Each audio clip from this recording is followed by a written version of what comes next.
Кешігіп келген қыс Тараз қар құрсауында қалды. Түнмен толассыз жауған аққардан көшелер тазаланбай, таңертең қала тұрғындарын әбден әбігерге түсірді. Синоптиктер 6 сағат толастамаған қардың биіктігі 30 сантиметрден асады деген. Тиісінше жауаптылар ақ ұлпаны таң ауғанға дейін аршып бітіре алмады.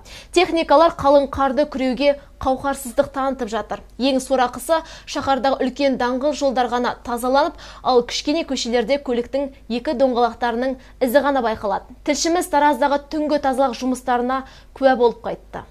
Тазаланбаған жолдар, жиекке үйілген тау-тау қарлар, шаһарда бір тәулік бойы төпелеп жауған қардан қаланың сиқы осы. Қазір көлік түгілі жаяу жүргіншілердің жүріп тұруы мұңға айналған. Кешігіп келген қыс халықты осылайша сергелдеңге салды. Жауған қар дер кезінде тазаланбай, техниканың жоламауы осылайша көлік қозғалысын тұралатып тастаған жайы бар.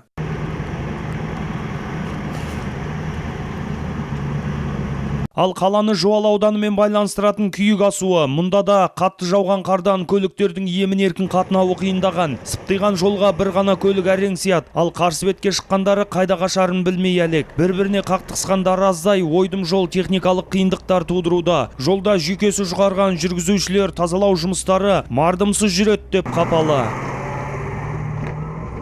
Бұл жолдарға құм немесе тұз себу керек, ал мұнда ондай түкте жоқ, көк тайғақ. Амалдың жоқтығынан төтеншектерге қоңырау соқтық. Басына тіпті көтермей қойды, сосын біздің қолымыздан ештеңе келмейді деп тіл қатты. Бізге жолдың қауіпті екендігін туралы ескерту керек еді. Тым болмаса күйік асуының басында тұрар едік. Енді міне жолдың қақ ортасында қалдық. Бұл жолды тазалаған соң асықпай-ақ шығар едік. Жол көк тайғақ. Бұл мәселені шешу керек. Тым болмағанда алдын ала ескерту қажет. Таңғы 8-ден бері тұрмыз осында. Әдетте төтеншеліктер ескерту хабарламасын жіберетін. Бірақ бұл жолы ондай хабарландыру келмеді.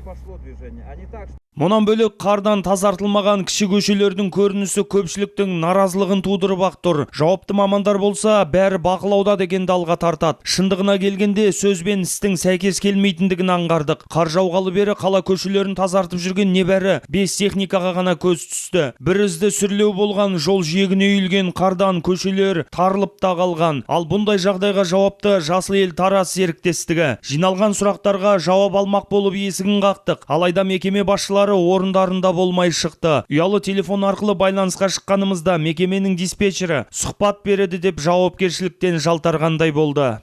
Жасыл Таразға бекітілген қыстық тазалау жұмыстарында 88 көшеміз бар. Сол 88 көшеміз тазалауымыз керек. 18 бірлік қар күрейтін техникамыз бар. Оның ішінде 15-і жаңа құм тұз себетіндермен. 2-3 тракторымыз бар, тротуарлар тазалайтын.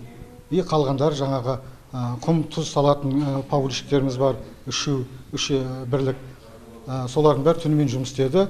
Бүгін енді центральный жаңағы площадьтағы нелердің қарларын бәрін шығарумен күндіз түнімен солмен заниматься еттік.